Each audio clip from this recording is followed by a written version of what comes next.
Iran, on behalf of the black community, I just want to say we are not in this. We are not in this. We don't want no smoke. We don't want no smoke. We don't want no missiles. We don't want none of that. The other day I was driving somewhere and I heard an alarm and I almost panicked. I said, God damn, they coming to California too. I do not want war with Iran. I don't care what a foreign government says. I don't care what paid influencers say. I do not care what the mainstream media wants. I do not care what the DC warmongering industrial complex wants. I do not want war with Iran. First of all, I have heard all of this before. I am an Iraq War veteran. I heard the exact same things being said when I was a 20-year-old kid being sent to Iraq. We were told that it would be over in a couple of weeks. We were told that this was necessary. 10 years, thousands of American soldiers' deaths later, and over 100,000 Iraqi deaths later, we all found out that the war in Iraq was a total scam. And I see this exact same thing happening here in this country. And I am saying I do not support this. I do not want it. What the fuck I look like fighting for a country that doesn't even respect me or my people? I'm not fighting in nobody's war. I didn't vote for this nigga, so get him and all his supporters to go out there and fight that damn war. Y'all got me and my black people fucked up, but we will be watching. Imagine going to war and risking your life in the United States military in order to liberate the people of an entirely different country while simultaneously the people in your own country are not liberated.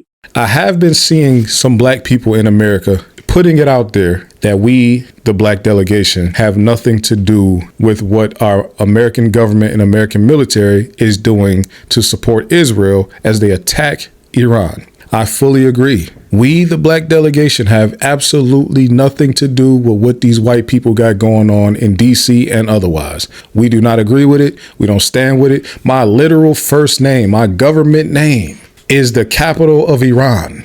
I'm not joking at all. We don't agree with some of the militaristic styles of governing that the white leadership, Republicans and Democrats, have taken on in this country. We have never agreed with it. We never liked it. To Iran, I don't like that man and I did not vote for him. I do not agree with him. If we could all serve him on a silver platter to you, then we definitely would. Black people didn't even want to be here. They forced us to be here. So that death to America, that's an AB conversation. And see us out. I ain't do nothing. I just want to take the time to say and speak for all black people when we say we have nothing against you, Iran. You ain't did shit to us. That ain't our war. We ain't got shit to do with that.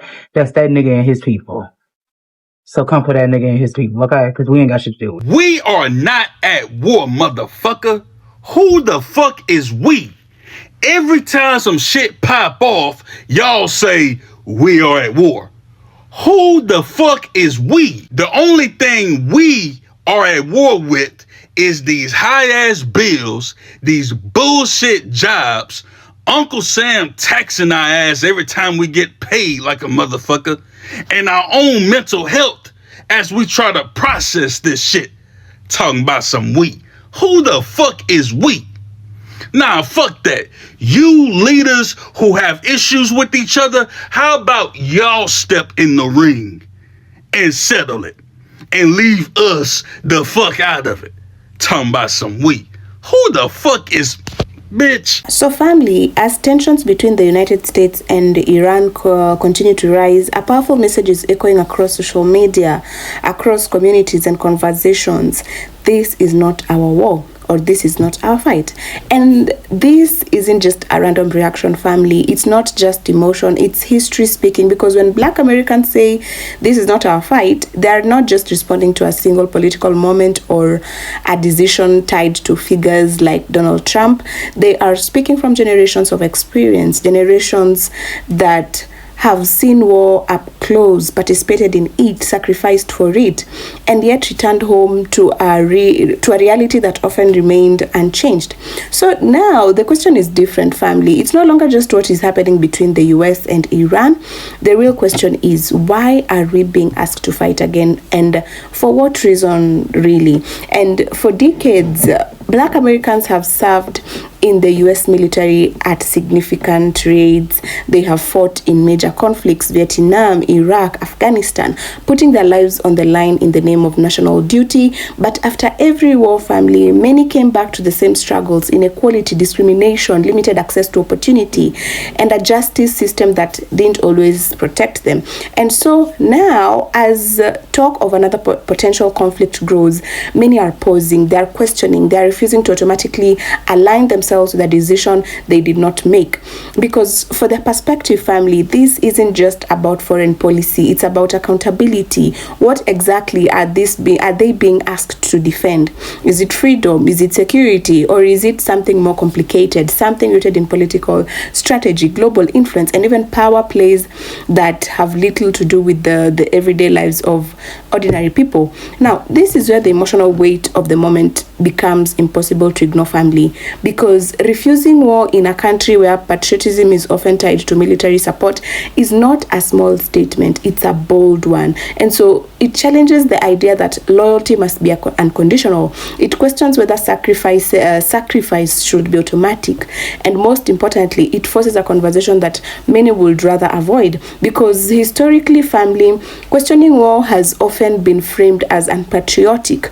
But what we are seeing now is a shift in thinking. A growing number of voices are saying that real patriotism might not actually involve asking hard questions. It might involve refusing to participate in something that does not align with your reality, your values, or your lived experience. And this is not about division, family. It's about awareness, because war is not just a headline. It's not just a political strategy discussed in government buildings. It's something that affects real people, real families, real communities. Lives are lost, futures are changed, and the impact doesn't end when the war does. And so when Black Americans say this is not our war, they are drawing a line. They are saying that participation should not be expected without understanding, that sacrifice should not be demanded without justification. And perhaps what makes this moment so powerful is that it is forcing people to confront uncomfortable truths, that not everyone experiences America in the same way, that not everyone benefits equally from its systems, and that not everyone is willing to fight for something that they feel has not fought for them.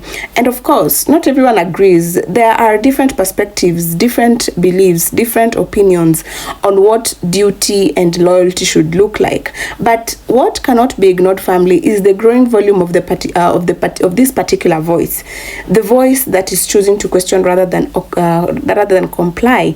And as tensions with Iran continue to develop, family, this conversation is only going to get louder, because at its core, this is not just about war, it's about choice, it's about identity, and also it's about who gets to decide and who is expected to carry the consequences of their decisions.